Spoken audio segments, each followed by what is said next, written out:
And so I have to really watch what I do, what I eat, and what I choose to put in my body, right? Because for so many years, at least 7 years, I ignored myself and what I was eating and how I was taking care of myself. And it blew up in my face, and I went and I wound up looking like this, you know? This was me. This was me right before my surgery, you know? And I never want to go back to that person, right? I don't have an option.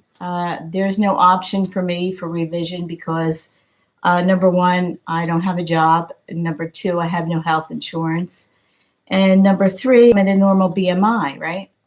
So I could have the lap band taken out, but the only revision that I could have is if I go to Mexico, and I don't have $8,000 in my bank account.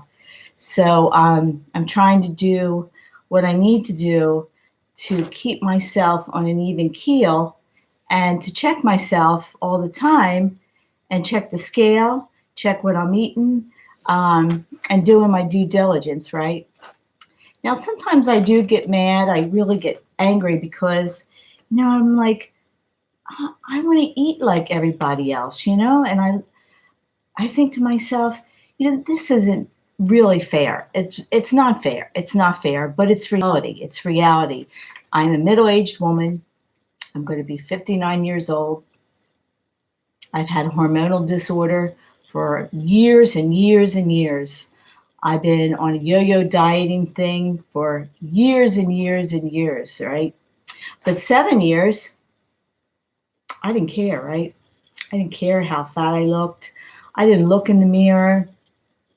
I just kept bigger. And my body, believe it or not, it can put on easily 5 pounds a month if I don't watch. So what am I doing now? I do fasting for 20 hours. Believe that. You believe that? You believe that even when I exercise? Yes. And then I get really hungry. Right. But when I don't get hungry, it's cool. It's cool. But if I go for a swim, like today, I'm going to go for a swim. I haven't swam since the last video because what happens to me if I do really hard exercise, right? If I do a lot of exercise, more than 30 minutes, I get hungry. So I get hungry and hangry, and the food beast comes back. And so I got to calm that beast down, and I have to pull every trick out of my toolbox to keep this brain in check, right? Because this is an everyday deal thing, I don't know why this happened to me. I guess, because I didn't really have that issue. Well, back when I kept my weight under control, I mean, let's say, all right, well, I was 130 before I got pregnant, 130, and I always stayed at 130 up until I was 24 years old. Then I got pregnant, and I immediately gained 10 pounds. I can remember the first month, I gained 30 pounds with my pregnancy. I didn't cut my calories. I just ate what I wanted to. Didn't really exercise. The only thing I really craved when I was pregnant, I craved spicy. And I was a macaroni head because I'm half Italian. Yeah, my genetics, I'm Italian, half Italian. I loved pasta, right? And I drank a lot of milk. Those are the two things, believe it or not. Now I'm lactose intolerant. I can't drink milk, cow's milk products. Only a little bit of unsweetened yogurt. Cow yogurt has to be organic. But I usually like the coconut yogurt, or I mix it with the goat yogurt, or usually goat yogurt, yeah. But cow yogurt, I have to watch that. But I digress. So anyway, so I gained 30 pounds in my pregnancy. And I've had 2 other pregnancies before, and they were in my, once when I was in my late teens, and then I was 24 when I got pregnant, and I delivered in 1985, March 1985, and I had a 9 pounds, 5 ounce baby girl.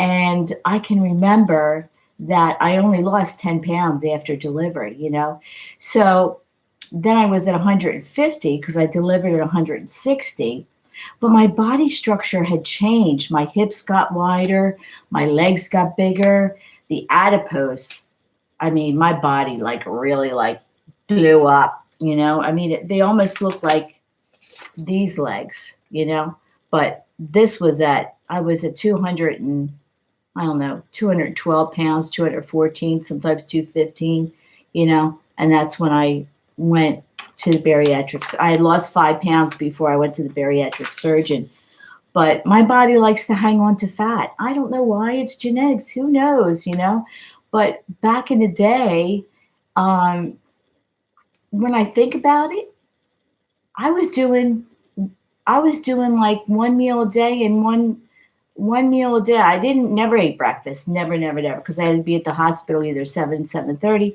and I was a single parent. I had a lot of crap on my plate, right? So I would never eat breakfast, and then I would eat like a small lunch, but it was usually like a salad or something something like that. I wouldn't eat anything heavy, and then in the evening I just ate a little bit because I was a single parent. I didn't have any child support and stuff like that. So I didn't have an extravagant life and I didn't have a lot of spending and I didn't live life. I didn't have a lavish life, so to speak. So I really couldn't afford a lot of things. So if I had to skimp on something, I would skimp on my food. Why? Because, well, I was really looking for a boyfriend or a husband or something like that. Never could find one. It took me 20 years to find husband number two, one that I would want in my life that, didn't do drugs or didn't do alcohol or wasn't like a psychopath or, or a narcissist, whatever you want to call it. So I seemed to kiss a lot of toads and I just wasn't going to raise anybody's kids. And I had enough on the plate with just one child, and I wasn't going to be a mama to anybody else. That one is enough, Now that I look back, maybe I would have liked to have more kids or something like that. It would have been nice, but no. So I didn't get married until my second marriage. I didn't get married until Amber was off in college.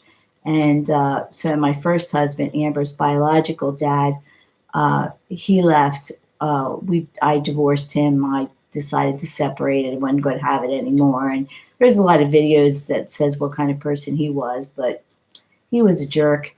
He was a alcoholic. He was a drug addict, and he was a verbal and physical abuser. Yeah. So I only put up with that mess for about 2 years, and because I had a baby to think about, right? And I didn't want her to be raised in that unhealthy, dysfunctional environment. So I chose the path to walk alone as a single parent, It was a hard path, but I got through it. And, with this obesity thing, I guess, but really, I didn't care because at the time I was married, I was comfortable, I was nesting, and, I had a husband, and I was cooking, and I didn't have to worry about my figure anymore because he loved me for who I was, and, and he married me for who I was, but I didn't look like that, right? I don't know where the picture is, but I didn't look like that. I can't find there's more pictures of me in my previous years, what I look like, So these are a picture of my legs. My legs are the biggest.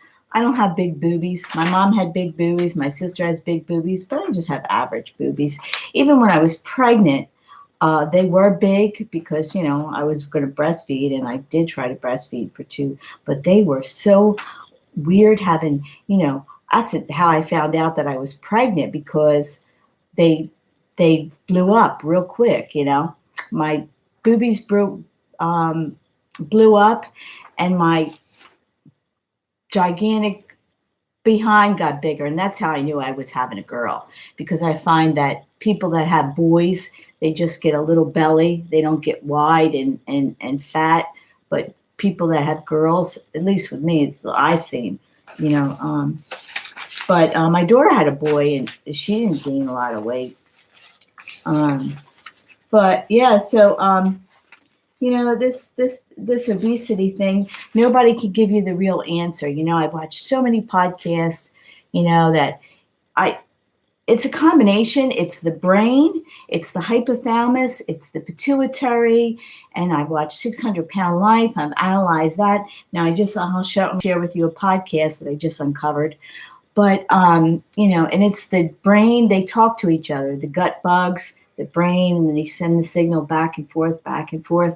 And when you get an imbalance, like it gets to the point where you go beyond your set point and you raise all those, ghrelins and leptins and all that stuff, you wind up like this, and you wind up with legs like this, and you wind up with feeling horrible all the time, and you wind up with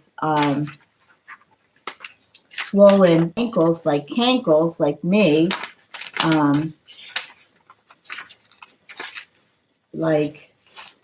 like this ankle.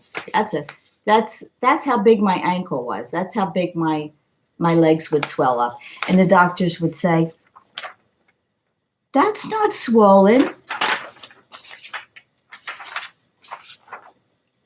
Oh, it's not pitted edema. My little body, those legs could not hold up this gigantic body anymore, right? These ankles, look at that. They look like, I remember like Fred Flintstone, those little feet that get the car. So yeah, if that's not swollen, I don't know what you call it. But they would say, "You look fine. Just lose a little bit of weight."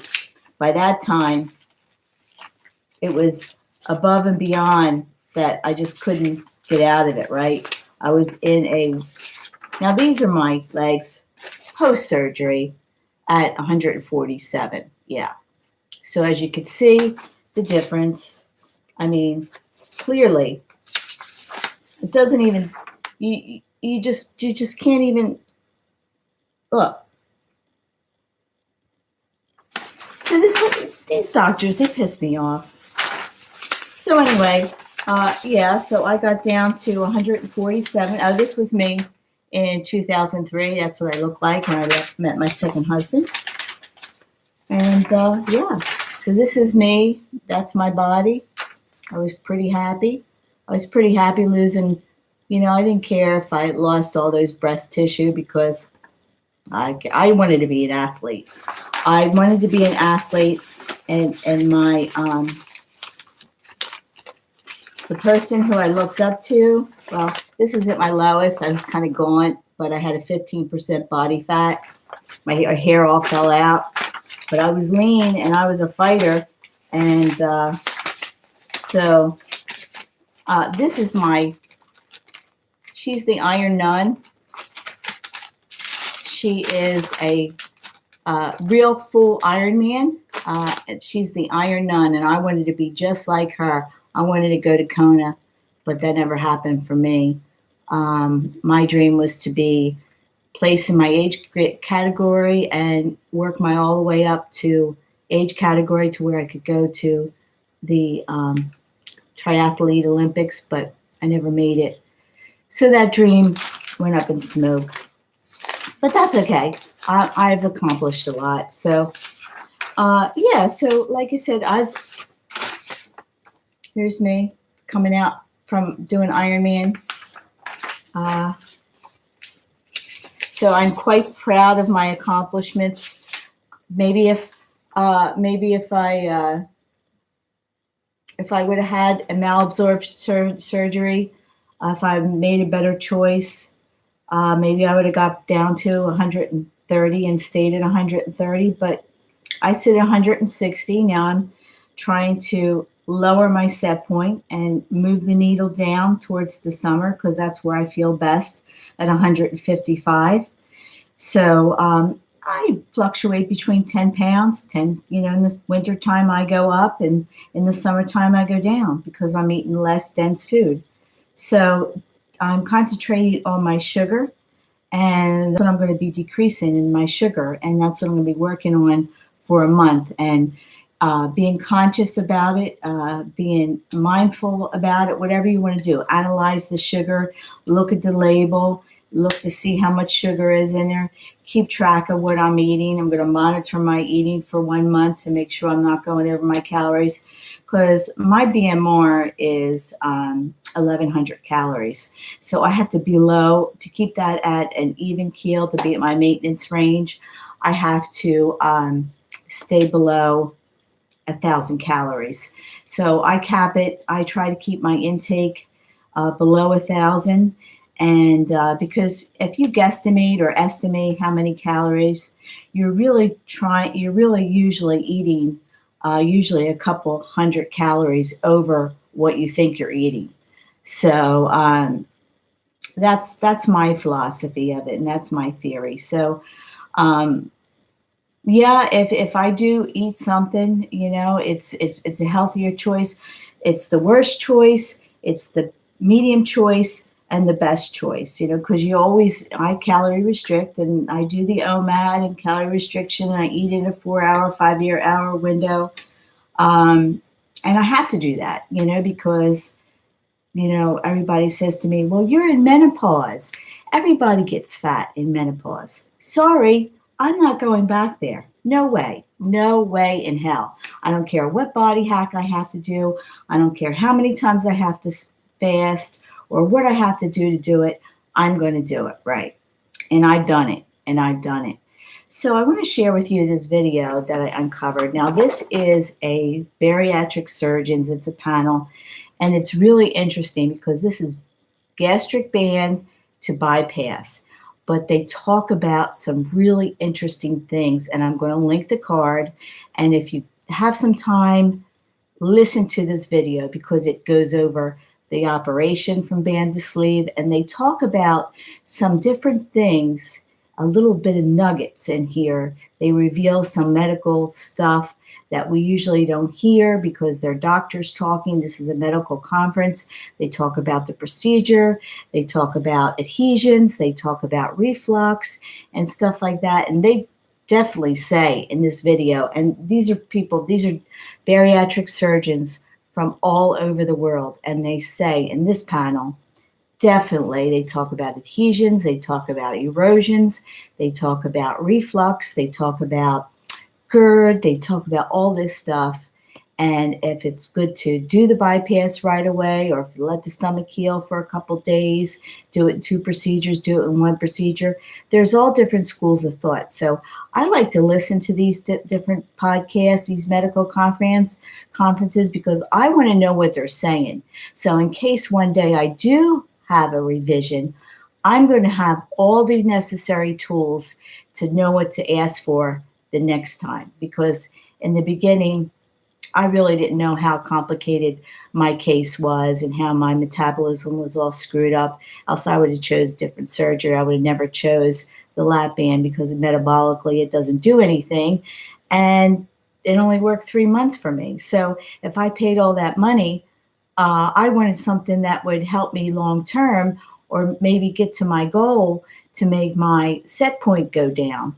But unfortunately, that's not the way it happened. So I'm not beating myself up anymore. I'm just trying to move on. And whatever I have now, I'm trying to make the best of it to be the best person that I can be. Now, in the beginning, I really worked on myself a long time. I worked on myself for 9 months. 9 months, I peeled the onion, so to speak.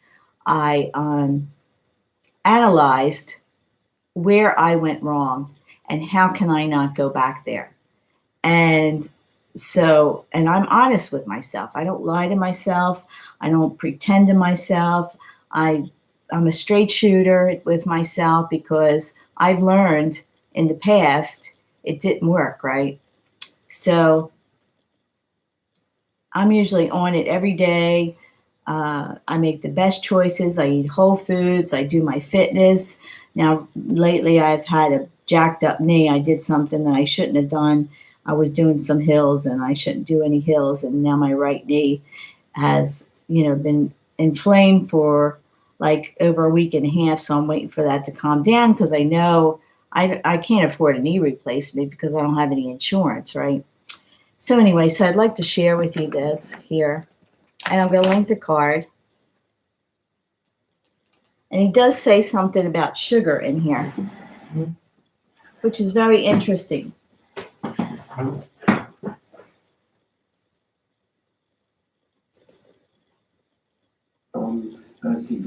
Great point. I think also you have to consider reflux and dysphagia, and especially esophageal dilation. I think once I see that on a swallow pre-op, I will not offer them a sleeve. I'm very concerned See? that it's going to get No worse sleeve. afterwards, even Wait. if they're not clinically refluxing. I've seen any kind of dilation of the esophagus. No sleeve with reflux or WLS esophageal dilation and and all. may doom them in a sleeve for reflux and then be back another day for a bypass. Yeah, I've had all that. Jacques Pens from Belgium, the man who was Belgium. published in Annals of Surgery, among other things, on just how great the sleeve is. Right. I totally agree with you. The most significant problem with a band to sleeve is reflux. And there's another major problem. We're doing a multicentric study, and I think we're collecting over 1,200 patients. And the incidence of leaks of band to sleeve is close to 10%. 10% leaks. In You don't want to pretty leak. good centers. So I think that's the two issues of band to sleeve is reflux and leaks. Jack. They did say in this conference that that's the worst thing that these surgeons says is that, to have a nightmare is to do the procedure, bad the sleeve, and then you come back and you have a leak, because he says that's a nightmare to a surgeon. Is this band to sleeve leak 10% in the one stage, or is it two stages both combined? Both combined. Both combined. Both combined. So it's I wouldn't have a being sleeve. submitted, for publication, it should be out pretty soon. So, you know what I liked about you? Don't go away, Jacques. Stay there, stay there. What I liked about you is your data is honest. It's kind of like the hernia data. Like everybody has a 1% recurrence rate, and about 10 or 10% of hernias that you operate are recurrent. Mine's hernias. back. So somebody's not telling the truth all the time somewhere. And I think, there's some small databases, and I'm not saying that the patients, the people publishing them are not telling the truth. But in certain hands, in certain ways, you'll be luckier and not have the leaks. But I think there's a difference in two stage. The French data that came out from the National Registry showed like it was a 2.5 times higher leak rate in patients who had a single stage procedure. See, because when we have our surgeries, we're all put in a database, and it's the weight loss surgery database. Mine's under lap band, and there's two kinds of lap bands, and it's a big cross-reference database. And then there's one for sleeve, and then there's one for gastric bypass. And then this is how they get this long-term data. Procedure and had a two-stage procedure. Mm-hmm. So do you have any comments on two-stage? Well, how do you do it? Do you ever go sleeve? But what he was saying is a lot of the surgeons don't report truthful data, or they don't report the AEs, which is abnormal events. Band to sleeve, and if you do it in one or two. We have to do it in one stage for insurance reasons. When we do it in two stages, it will not be accepted anymore. So we have no choice. Not accepted. And what's the leak rate about? Well, our leak rate is 6%. And what's your 6% leak rate leak rate. when you go to bypass? I mean, from